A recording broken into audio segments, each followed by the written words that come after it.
que é inveja? Vamos falar, não sei, eu não tenho.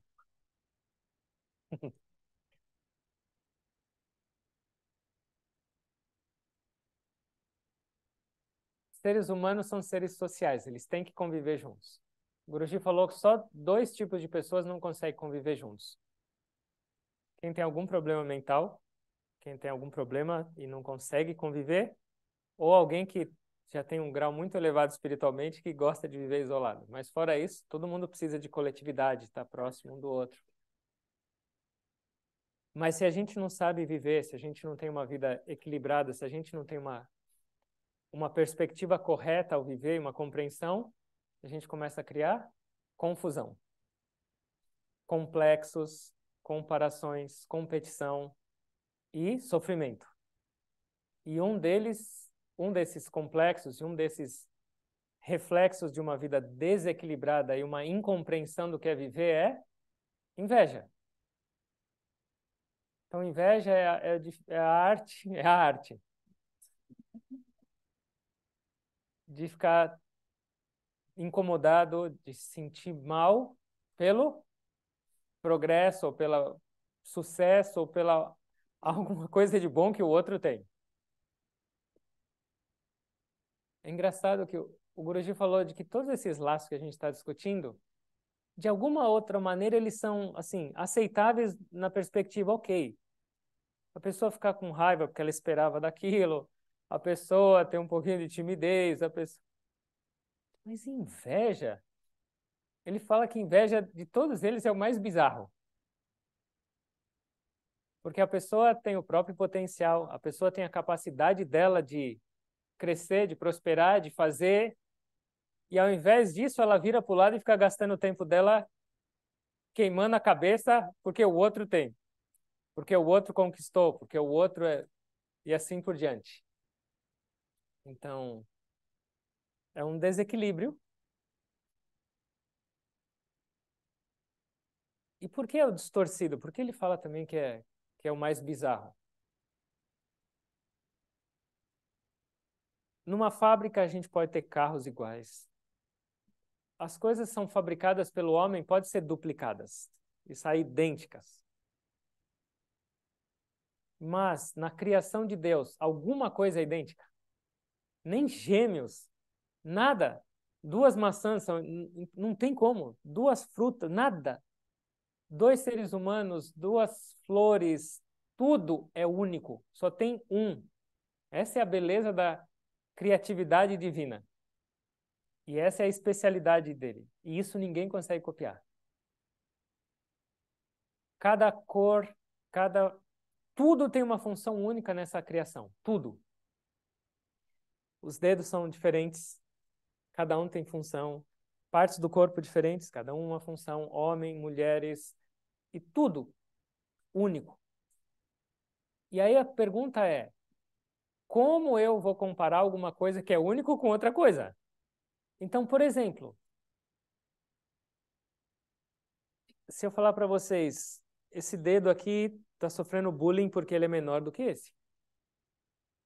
E eles estão brigando. Você fala, que ridículo. Mas é o que a gente faz.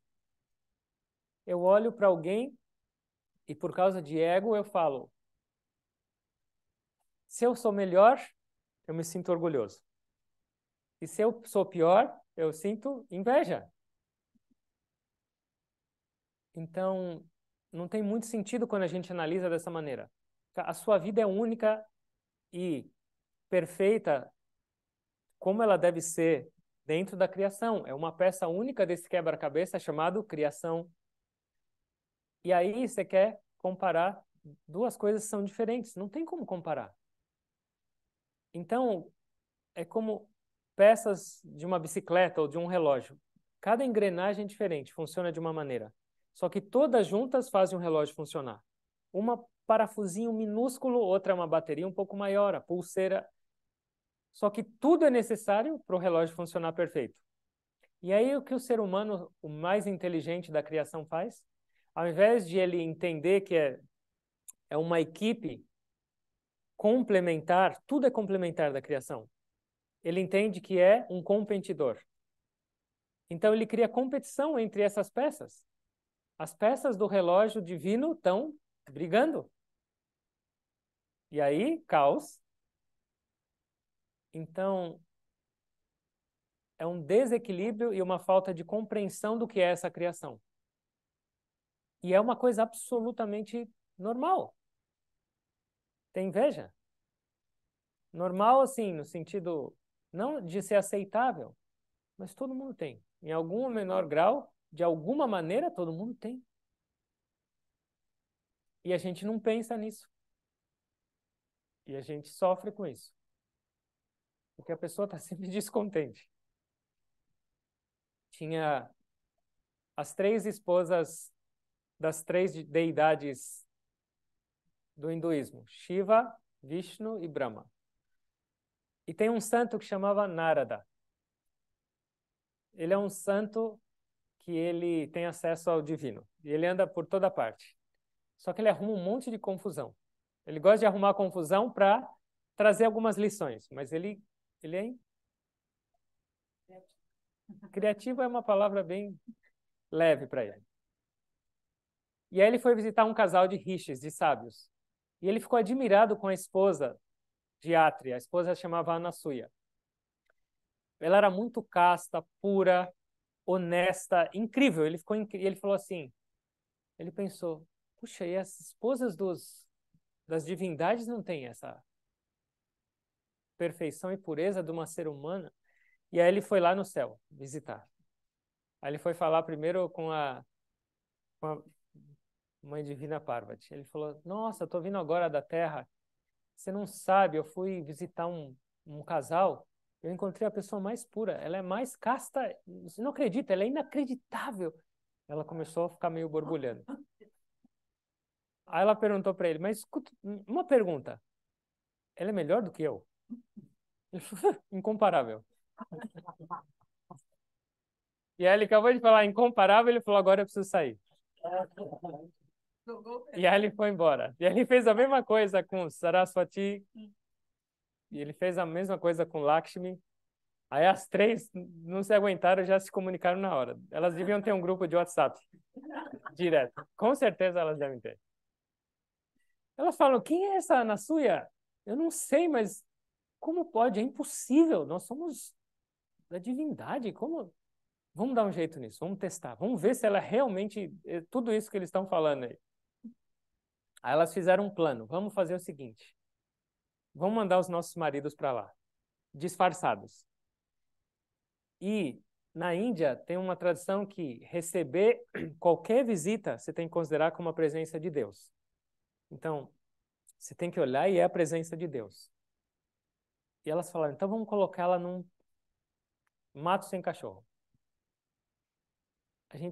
Eles vão se disfarçar de monges, de mendicantes, e quando baterem na porta, eles vão falar, a gente quer comida, mas a gente tem um voto que a pessoa que serve a gente tem que servir a gente nua. Ó a ideia das divindades, da divindade. Por quê? Porque se ela concordar, ela não tem o menor, ela não é casta. Como ela vai tirar roupa na frente de 3 homens? E se ela discordar, ela não tem valor nenhum, porque Deus está na porta dela pedindo uma coisa, ela fala não. Então não tem mais jeito, ela está perdida. Mandaram os 3. E aí foram lá, bateram na porta, ela veio, e eles falaram, a gente está pedindo comida, a gente está com fome, só que a gente tem esse voto. A pessoa que serve a gente tem que se despir. Ela falou, espera um pouco. Aí ela foi lá para dentro e orou. Falou, Deus, se realmente eu sou pura e casta, eu tenho que servir essas pessoas, mas como eu vou fazer agora? Já sei, por favor, se eu for casta, transforma eles em bebês. E aí ela chegou, estavam os 3 bebês na porta. Aí ela falou, sem problema, tirou a roupa e ficou brincando com os bebês, alimentou todos eles. E eles não voltavam, porque eles estavam adorando a brincadeira com ela. Depois de alimentá-la, pôs a roupa e continuou com os bebês. Falou, estou com 3 bebês agora. E as esposas falaram, e agora? A gente o que aconteceu? Elas não sabiam ainda. Aí Narada sabia de tudo, porque ele tinha sugerido essa coisa toda, né? Ele falou, seus maridos estão igual o bebê e brincando com ela, eles não querem mais voltar. Não é possível! Aí foram lá e bateram na porta, disfarçadas também, ó, eles não são nossos maridos, a gente veio buscar. E elas pegaram. Só que elas chegaram e era o marido trocado ainda por cima na história. Eles vão falar, tá bom, se tem inveja até no céu, eu também tenho direito. Então, inveja é uma distorção. E a gente não deveria aceitar. A gente não deveria permitir isso. E o porquê a inveja também atrapalha o nosso caminho espiritual? Claro, a inveja, além de trazer essa agitação mental, porque uma pessoa que está realmente incomodada com alguém, comparando, competindo, ela também acaba desenvolvendo uma natureza crítica. Porque se eu estou me sentindo inferior, eu preciso achar algum defeito para eu crescer um pouco. O Yogananda chamava isso de você quer ser mais alto que aquela pessoa, não crescendo, mas cortando a cabeça dela. E qual a outra perspectiva? Porque isso é uma característica negativa e é um laço. Porque ele te prende só aos rótulos. E ele não te faz perceber a divindade. A divindade é melhor ou pior do que cada um. A divindade, ela cria essas diferenças, mas a divindade tem diferença? Não. Então a gente só olha para o rótulo, para os nomes e formas e esquece da divindade. E cria um monte de complexos, torna a nossa vida infeliz e espalha essa energia. Então, Jugupsa é o quinto laço. Isso está claro?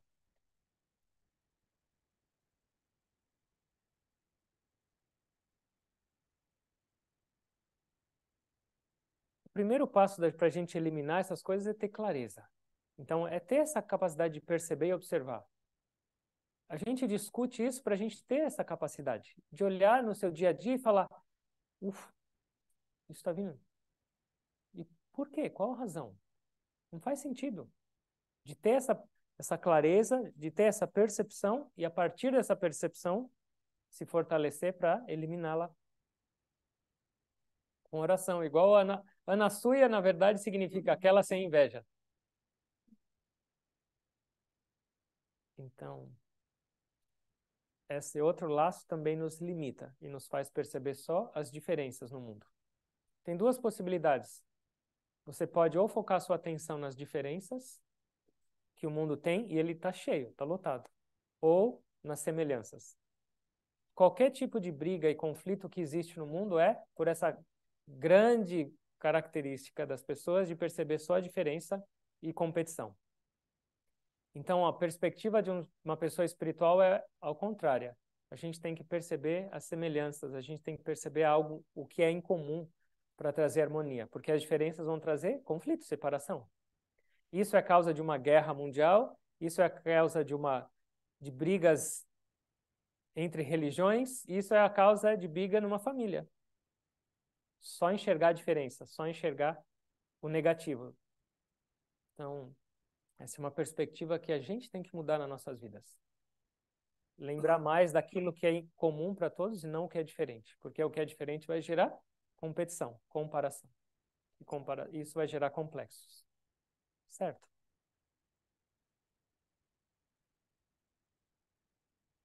Eu estava tentando enrolar.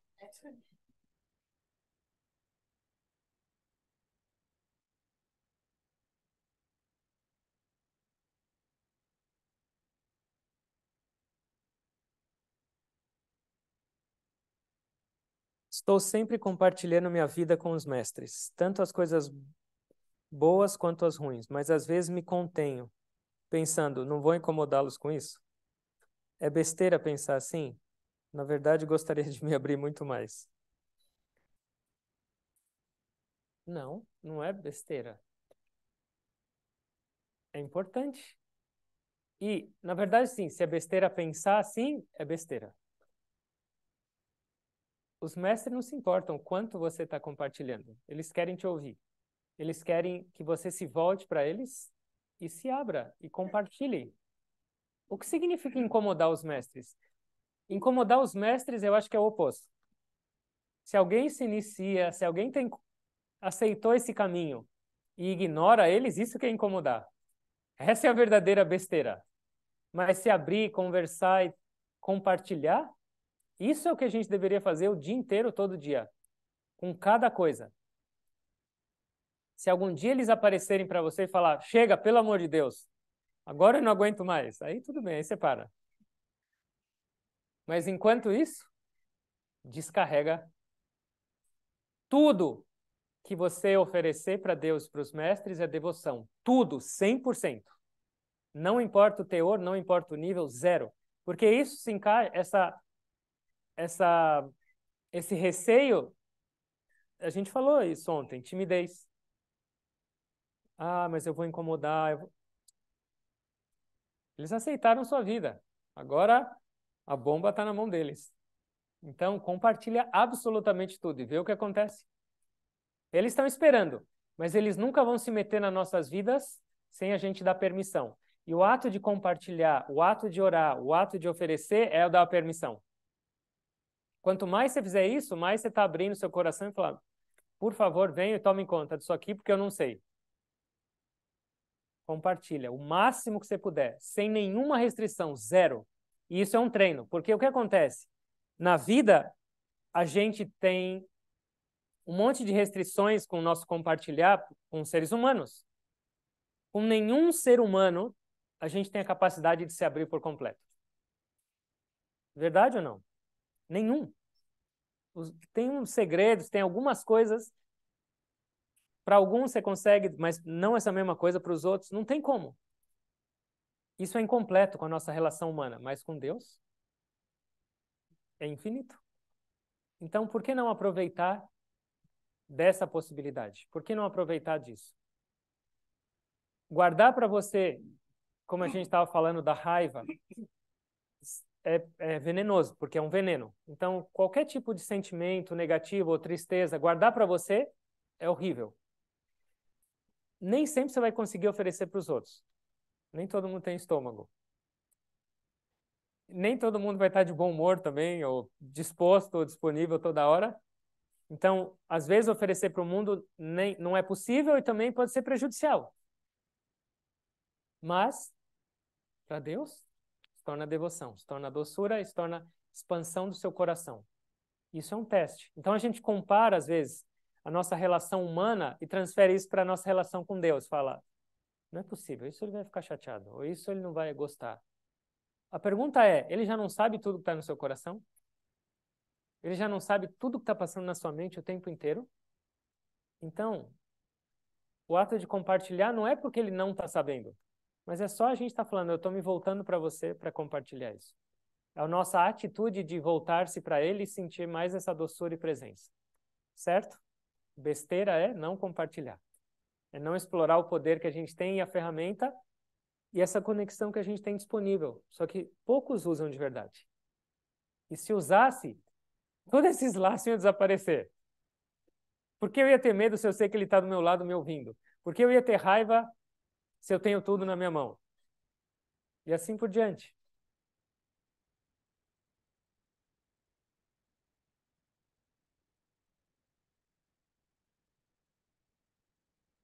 Eu acho que essa pergunta, quando a pessoa fez, ela já estava deitada, porque ela economizou até nas palavras. Ela só escreveu orar e meditar deitado. Ela devia estar deitada já escrevendo.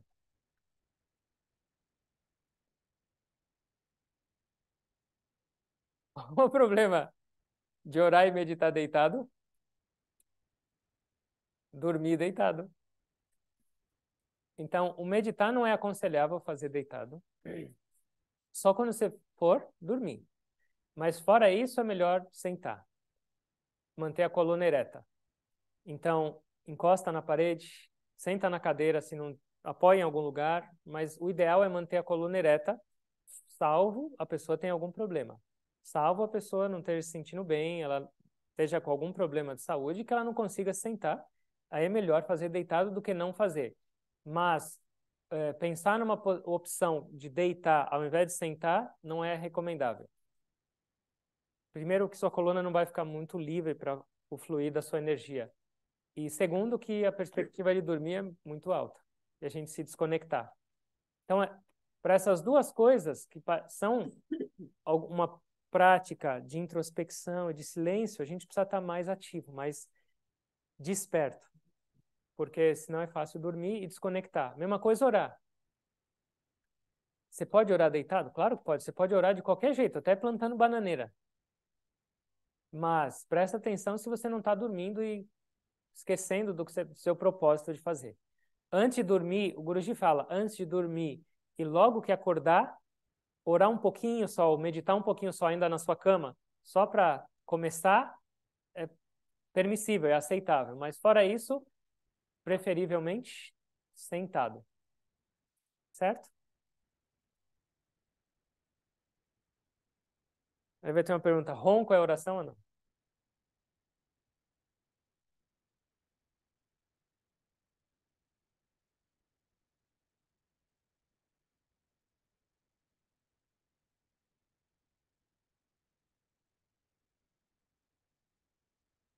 Nesse momento da minha vida, os atributos tamásicos e sáttvicos estão equilibrados, pois tenho uma tendência à inércia e à acomodação, e sinto que isso está atrapalhando muito o meu caminho espiritual. Como combater isso para que o sáttvico prevaleça? Ó, tem uma má notícia para sáttvico e tamásico não dá para ficar equilibrado. E pela descrição, o tamásico é o campeão de audiência. O sáttvico e tamásico, eles podem ser parecidos. Mas o sáttvico, você está desperto, alerta, você está sentindo paz e você está tranquilo para fazer as coisas. Mas o tamásico é sem vontade de fazer as coisas, é uma inércia, é uma sonolência, é um desânimo. E por essas duas coisas aqui, de inércia e acomodação, isso é tamásico. E o tamásico, apesar de ser muito parecido com o sáttvico, ele é o oposto. Então, isso é uma qualidade tamásica. E a qualidade tamásica dentre tamas, rajas e sattva é a mais baixa de todas. É a menos preferível, querida para uma pessoa no caminho espiritual. Porque o tamas está conectado com a ignorância. E o sáttvico está ligado com a sabedoria, com luz.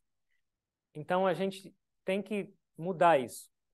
E não dá para mudar de tamas para sattva direto. Por exemplo, você acorda com sono e vai meditar, você fala, para passar o meu sono eu vou meditar. Já sabe, né? Então não dá para você passar de tamas para sattva. Você tem que transformar tamas primeiro em rajas. Você está meio inerte, meio sonolento, meio nessa nhaca, mais ativo. Mais atividade física. Mais, como o Caio Baba falou, Mahamudra. Vai lá e joga água gelada na cara. Faz alguma coisa para rajas. E a partir de rajas, chegar em sattva. É um processo. Mas isso tem a ver também com o nosso dia a dia. Então, quem escreveu isso vale, na verdade, para todo mundo. Se o seu dia a dia está muito parado, se você está muito tempo só no computador, se você não está tendo muita atividade física, uma outra coisa que é muito importante é alimentação. A gente estava falando de raiva ser rajásica. A raiva é estimulada muito pela comida. Comida muito picante, comida muito quente, comida muito salgada. E isso vale para tamásico. Então, a comida também pode ser tamásica. E a comida tamásica vai te deixar no estado tamásico, letárgico. Então, é uma combinação de várias coisas. O ser humano tem uma característica predominante entre essas três que prevalece. Mas as três estão presentes em nós. Então, qual que é o objetivo de um buscador espiritual? Eliminar ou suprimir tamas e deixar cada vez mais prevalente. Não, prevalente não. Prevalecente? Uau! Isso é sânscrito ou português? A qualidade sátvica. Depois, rajas e último tamas. Então, isso é com a nossa meditação e oração, com a nossa alimentação e o nosso estilo de vida. A gente tem que ter atividade física, a gente tem que ter dinamismo no nosso dia a dia, senão o tamas abraça a gente, é natural. A mente é formada por elementos densos. 5 elementos, de uma forma mais sutil. E esses elementos têm a tendência também à inércia. Então, se você não estimula e não faz um esforço contra, naturalmente, tamas. É uma briga. E muita gente pensa que está meditando, mas está dormindo. Muita. E aí vem falar, eu tive uma experiência espiritual disso e daquilo. A experiência espiritual é igual a sonho. E é muito comum, muito. Então é algo para se prestar atenção. Tamas é inconsciência, sato é consciência elevada. E rajas é um intermediário.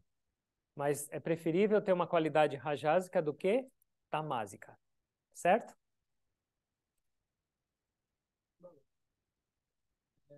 Nessa perspectiva da alimentação rajásica, da picância, por que eles não restringem a picância, né? Isso que eu tava me perguntando. Para quem está acostumado, é uma outra perspectiva. E outra coisa, você vai num ashram da cria, não tem picância. A picância é fora, mas não quer dizer que a Índia é um país sátvico, que todo mundo, o pessoal, um comerciante, alguém, eles gostam de pimenta e por isso eles são rajásicos ou tamásicos. Mas normalmente dentro de um ashram, isso você não encontra. Mas depende da região. Então uma pessoa nasceu comendo pimenta, para ela é igual sal, é igual. Mas para nós que não estamos tão adaptados, a gente começa a estimular a nossa língua e ela gosta. Mas isso é rajásico, isso atrapalha a meditação. Tá?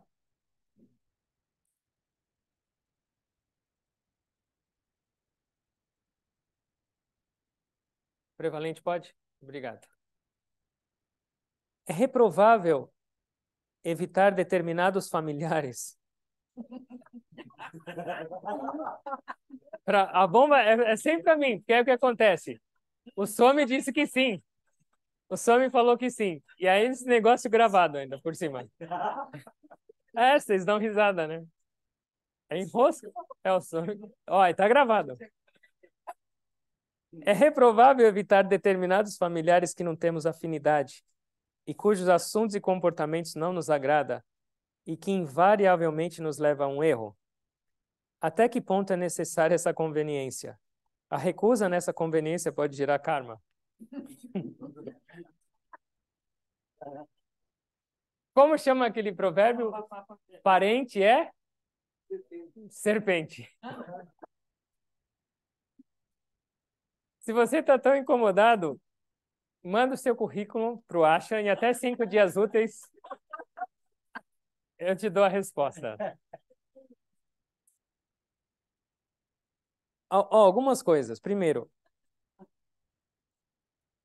assuntos e comportamentos que nos levam ao erro. O erro não é devido a uma pessoa externa. O erro é nosso.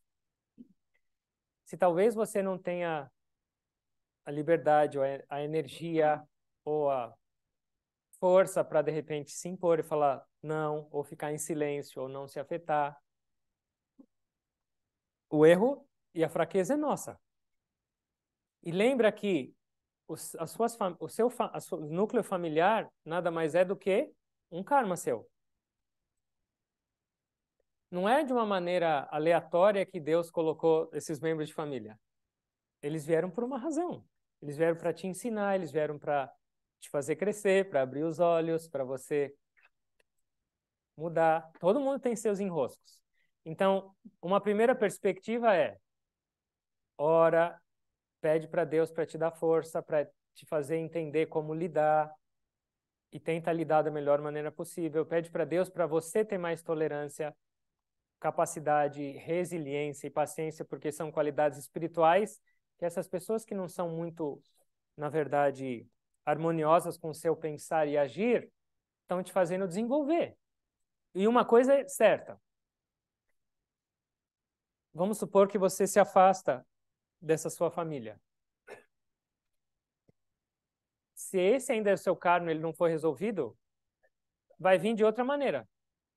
Talvez não naquela forma, naquele grau, naquele relacionamento, mas vir de outra maneira com outra pessoa. Várias pessoas falam.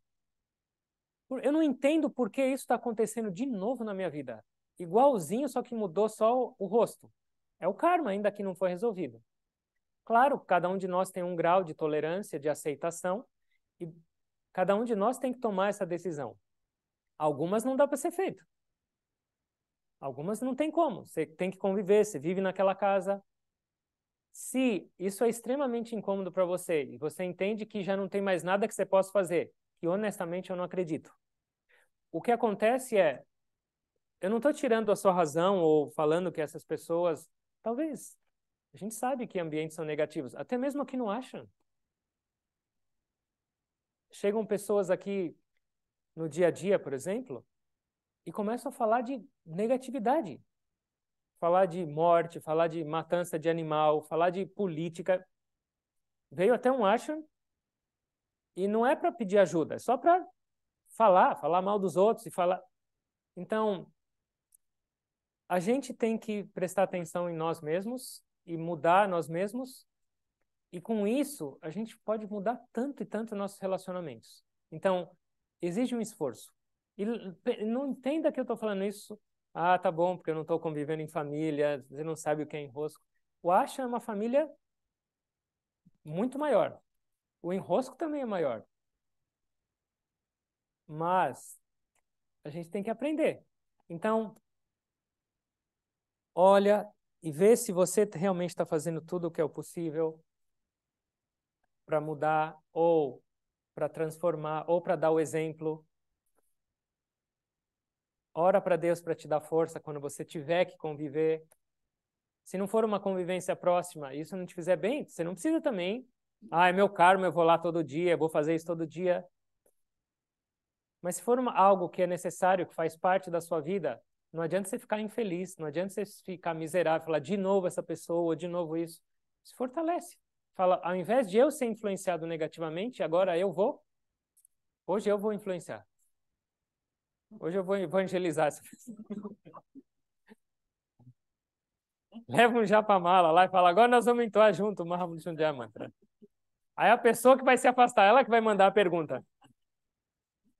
Swami, tem um miserável aqui que fazendo lavagem cerebral na minha casa, só não para de falar de Deus, tira esse, leva ele para o Ashram. Então, faça o ambiente. Lembra que a gente falou ontem? Que o Yogananda, ele ia para todo lugar, ele fazia o ambiente. Seja você a mudança que você quer no ambiente. Esse é o modelo ideal. Claro que você tem que analisar. Às vezes, quando não dá, fala, é impossível, já tentei. Ok, decide.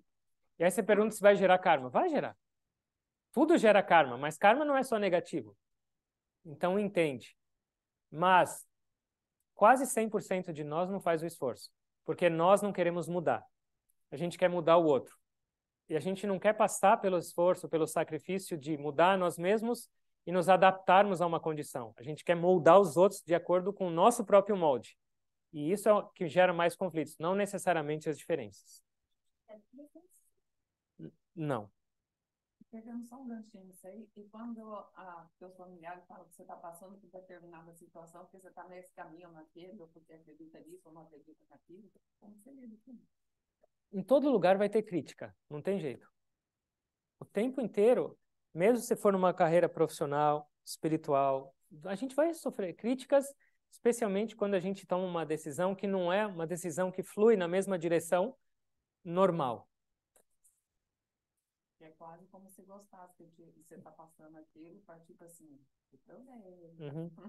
Então, isso também, uma crítica, na verdade, não é para derrubar a gente. Tudo vem de Deus, se a gente tiver isso. Então, uma crítica também vem de Deus? Para quê? Só para ver se você está firme.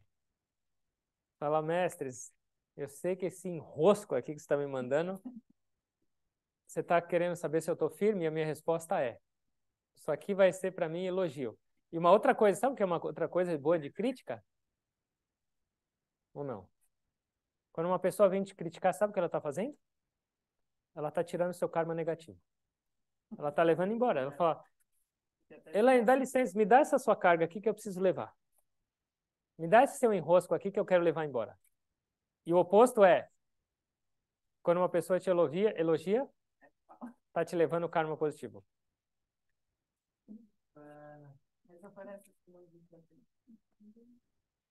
Então, os mestres falam, claro que é meio, quase que uma brincadeira. Quando alguém te elogiar, ou você tapa os seus dois ouvidos ou sai correndo. Fala, meu Deus, eu tenho tanto pouco karma positivo, esse miserável está me levando.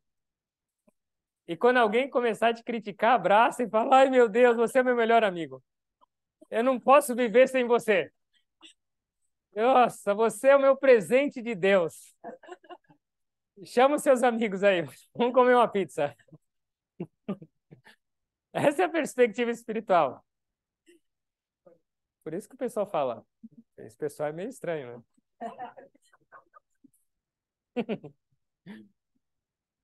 A gente tem que levar a vida de algum jeito. E levar ela leve, dando risada, entendendo dessa maneira, é muito melhor do que ficar... Ah, essa pessoa me falou mal. Bem, maravilha. Fale mais, fale mais. Esvazia o meu saldo. Leva tudo. Os cuidados com a saúde, tal como exercício, alimentação, suplemento, terapia, tem alguma contribuição relevante para a saúde? A nossa mente cobra todo empenho para que façamos tudo que nos é ensinado, o que se torna uma busca estressante. Como deve ser a nossa postura espiritual para termos saúde? O Gurudev fala que saúde é o aspecto mais importante, ou o corpo é o aspecto mais importante do caminho espiritual. E parece um pouco contraditório, porque a gente está tentando ir além da consciência corporal e além do corpo. Mas se o corpo não tiver em condições, você não consegue elevar sua consciência. Se você estiver doente, você não consegue meditar, você está pensando na doença. Se você estiver com dor, você não consegue meditar, seu joelho vai se realizar. É um joelho iluminado, você está com dor no joelho, toda a sua energia está nele.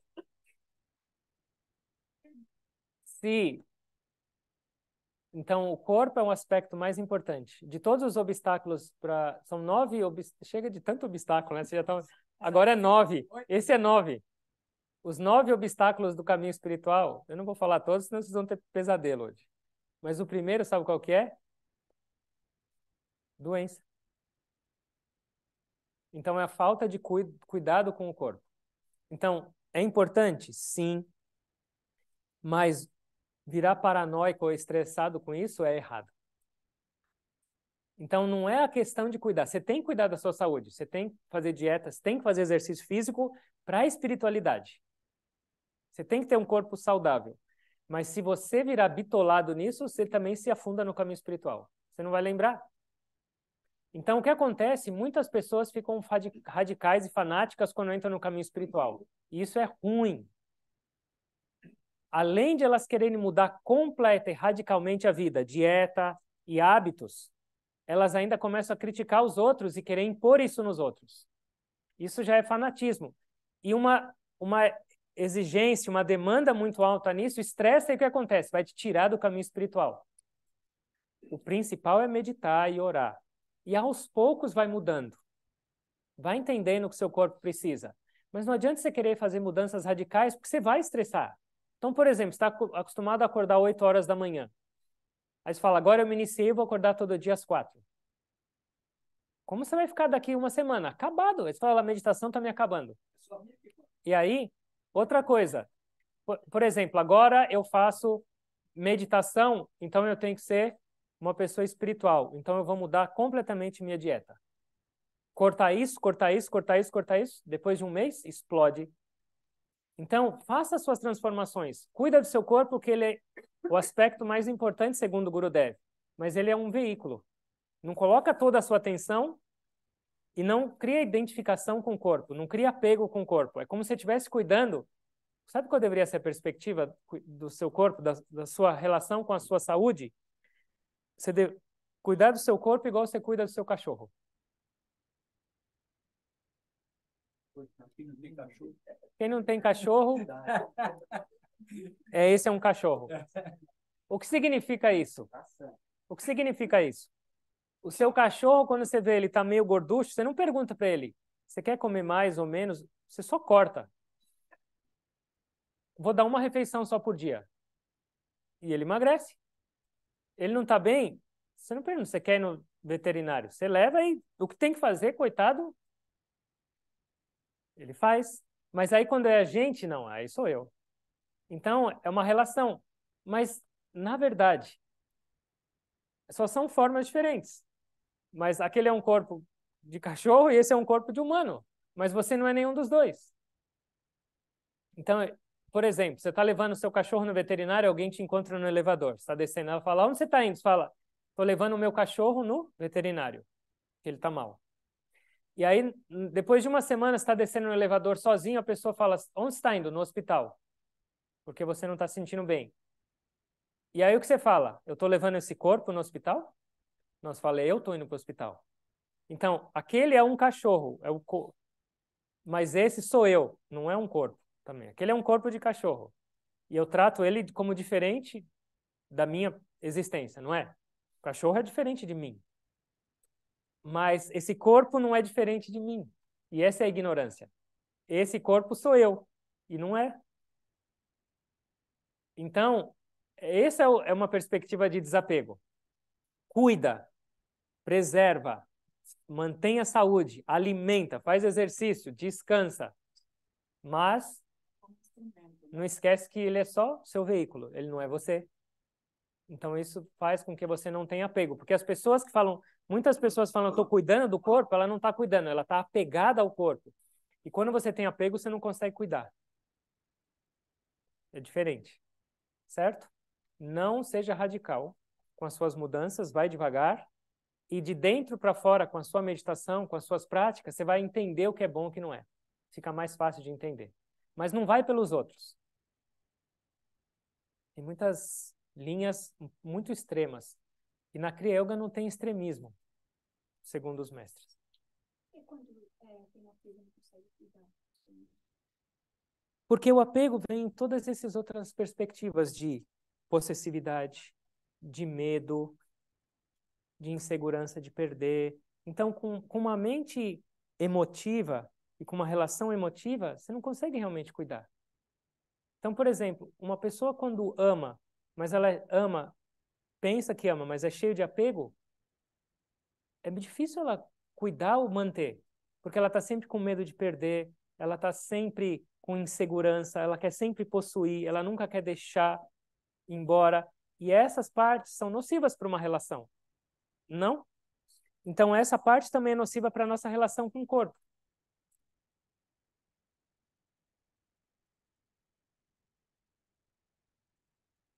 Ao ativar o atributo sátvico, os demais atributos são controlados.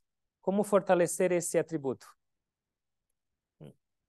Os três estão sempre em desequilíbrio. Sattva, Rajas e Tamas. Eles estão sempre oscilando e um está predominante, um em segundo e outro terceiro na corrida. Quando esses três estão em equilíbrio, não existe criação. Esses três em equilíbrio significa Samadhi.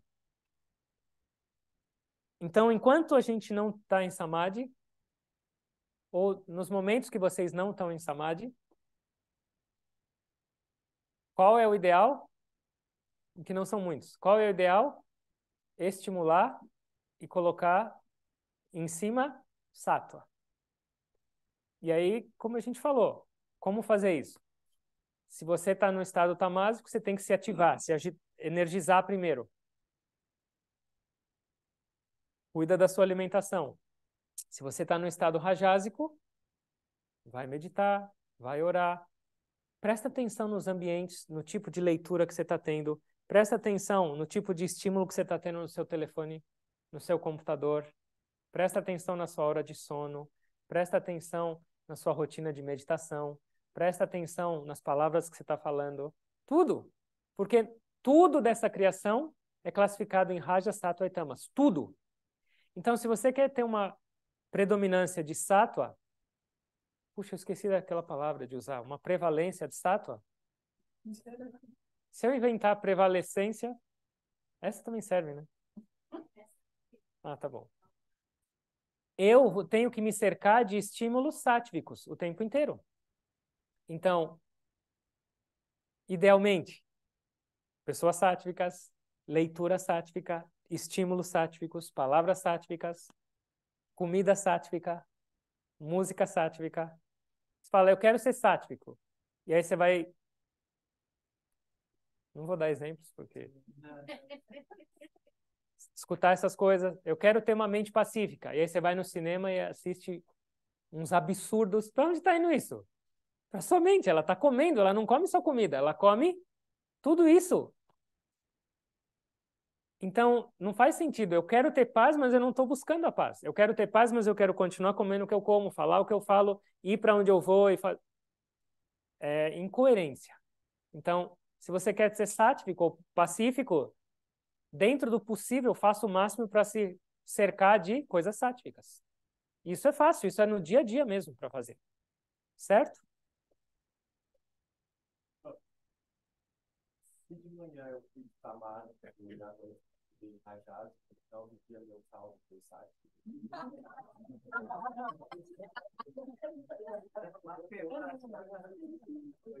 Foi bom?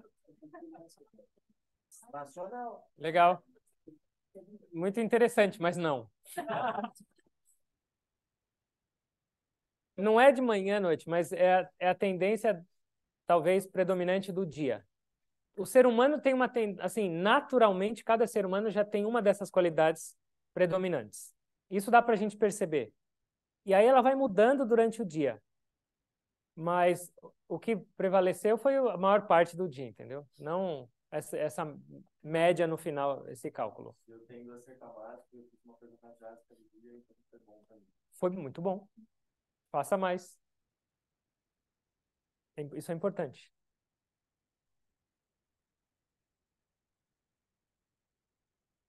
A tendência é que, com a prática espiritual, a gente vai subindo. De tamásico para rajásico, de rajásico para sáttvico, e de sáttvico para... Tem algo superior a sáttvico ou não? Além dos três. Não, tamásico não é superior. Além dos três. Um mestre realizado não tem nenhuma qualidade dessas três. Ele está além delas. Mas, então, isso, por exemplo, com o que a gente está conversando agora de laços, é de uma tendência animal, que é a ignorância, que é a mais baixa, que é, nesse caso, tamásica, para uma um pouco mais racional e dinâmica e com mais consciência, com um pouco mais de luz, que é rajásica, para sáttvico, para além do sáttvico. Certo? De animal para um ser humano, de ser humano para um bom ser humano e para um ser divino. Certo?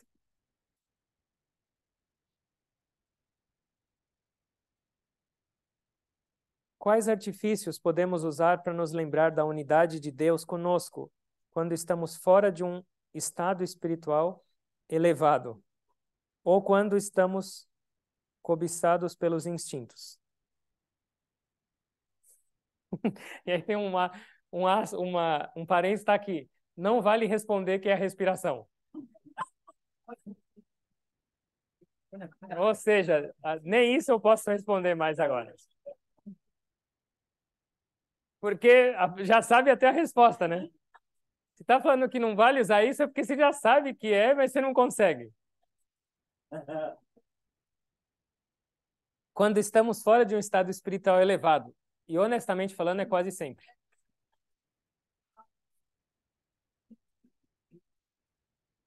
Então, como você falou para eu não falar, eu vou falar em primeiro esse.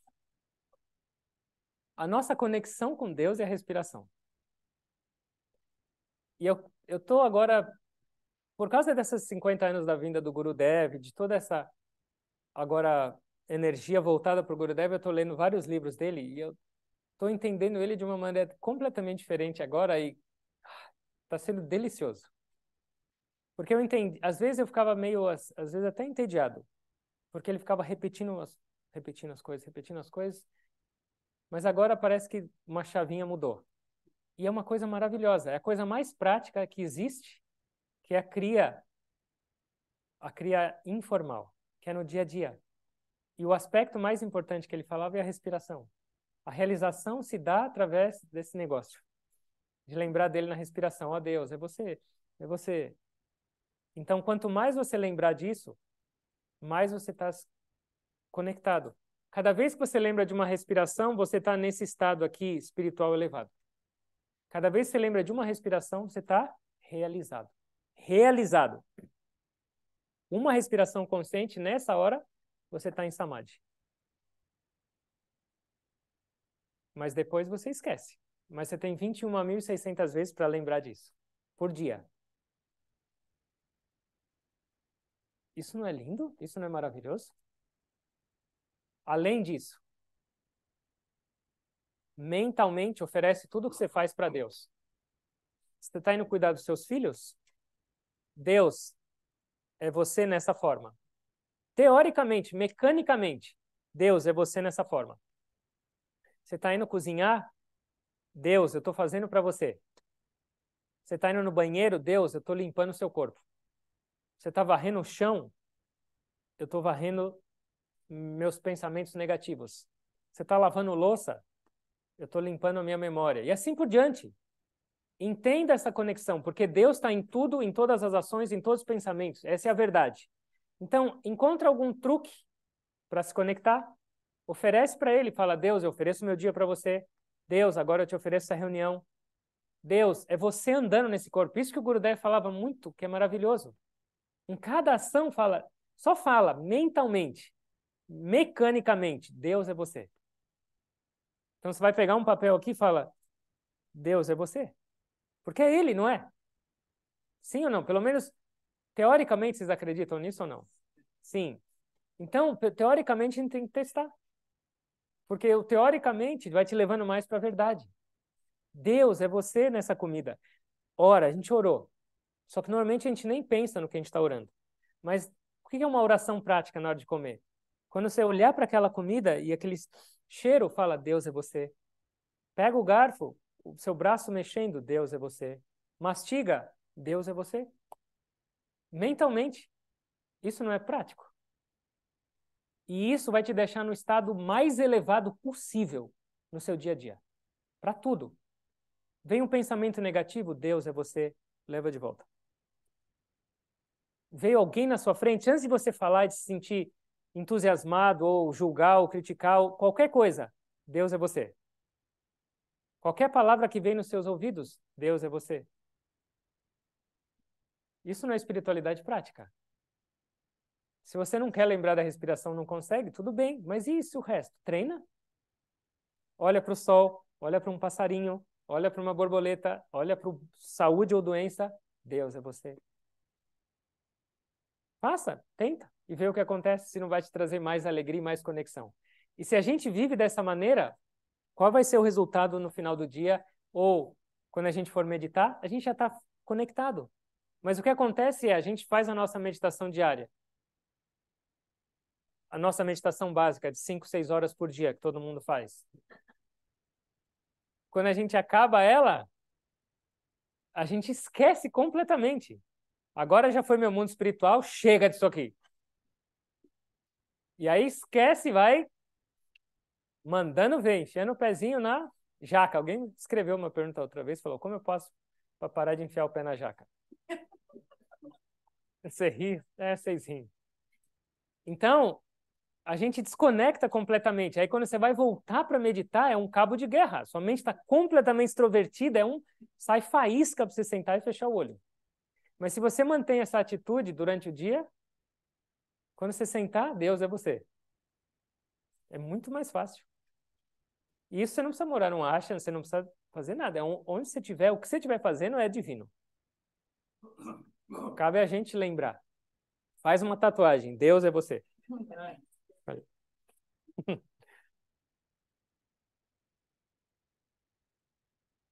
Última. Não vale apenas a respiração. Ah, é apenas a respiração.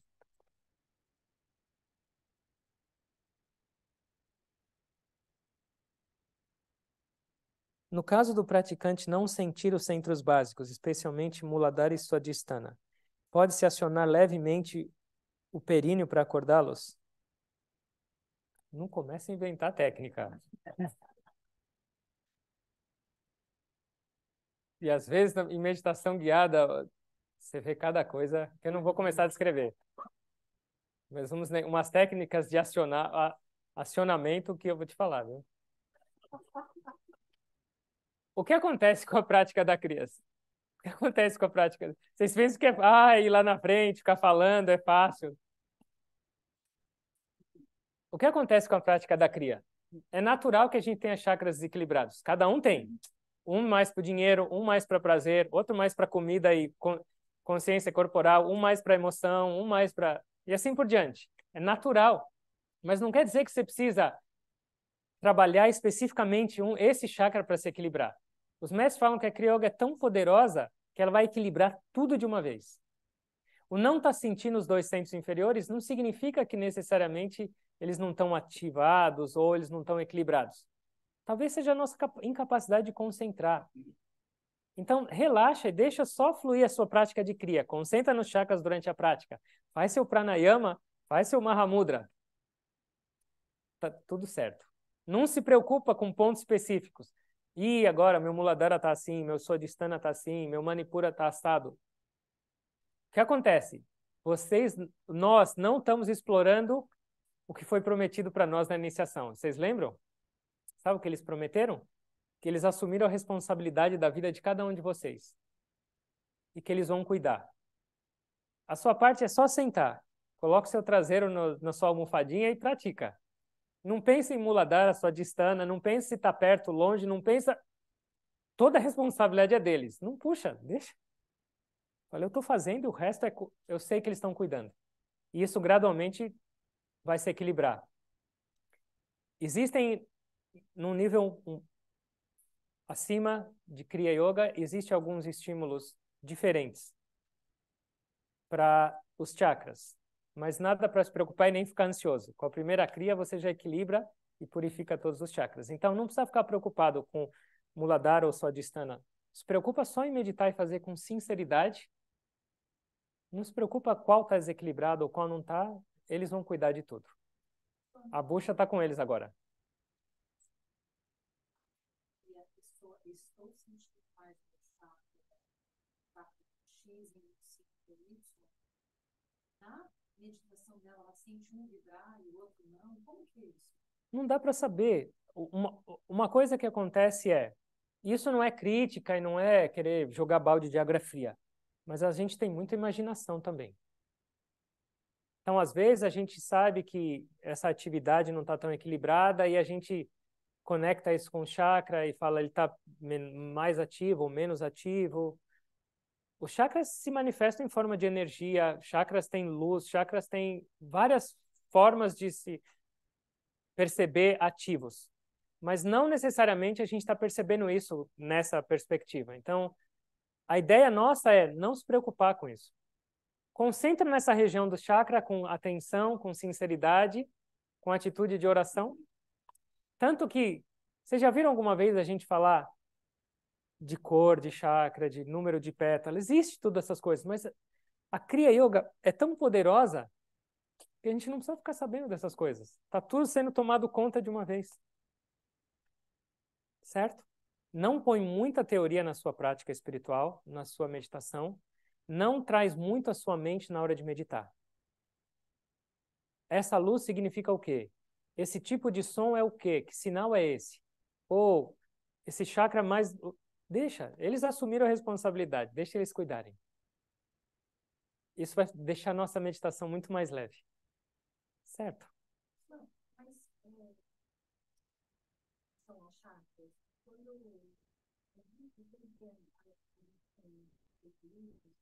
um dos aspectos da nossa vida quando andamos, por exemplo, o chakra básico, a nossa vida material foi muito boa.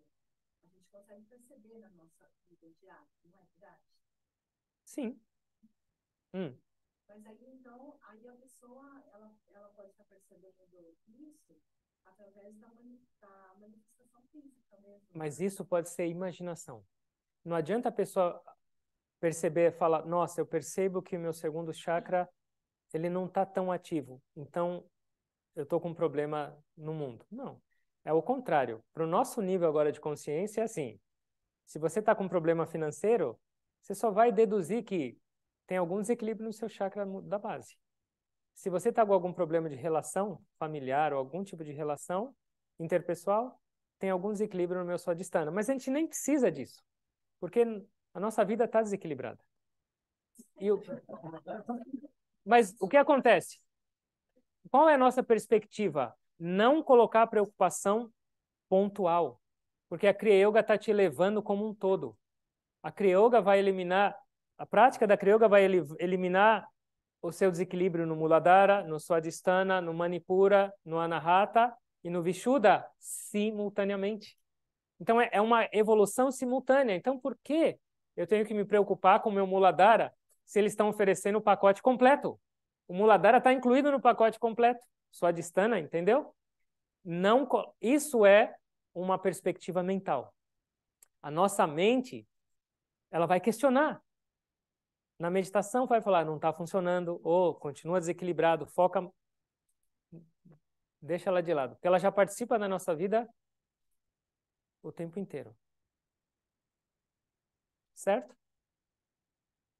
Ficou claro? Vamos fechar os olhos, por favor.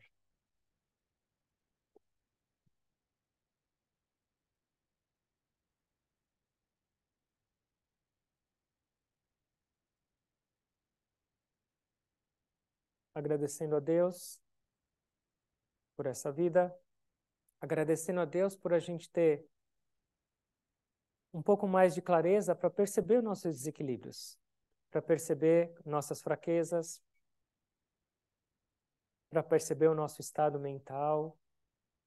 Apesar de não ser tão agradável e doce essas percepções, elas são maravilhosas e elas indicam já uma maturidade espiritual. Porque a partir daí a gente vai buscar mais força. A gente vai buscar solução na meditação, na conexão com os mestres, na nossa devoção, em trazer uma vida mais consciente e espiritual. Então, uma vida espiritual é uma vida de gratidão. Para quando as coisas saem boas, quando as coisas não saem tão boas. Tudo é a presença divina nos guiando, nos ensinando.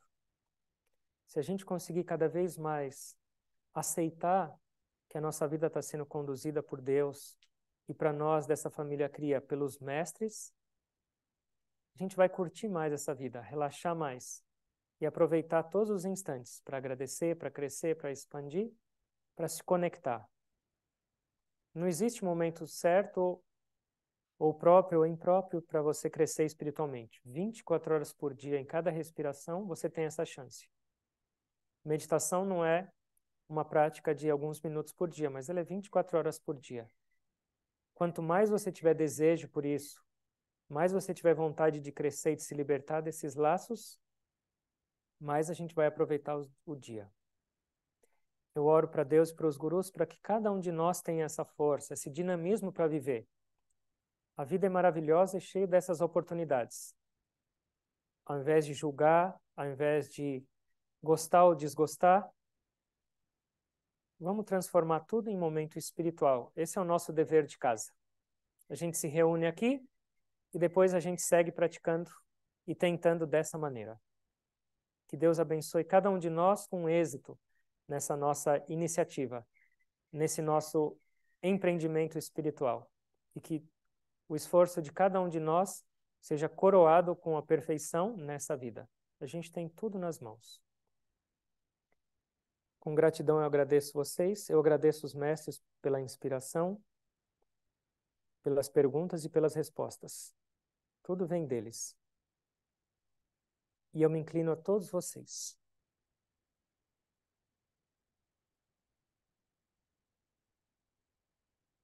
Om. Amém. Jai Guru. Obrigado a todos.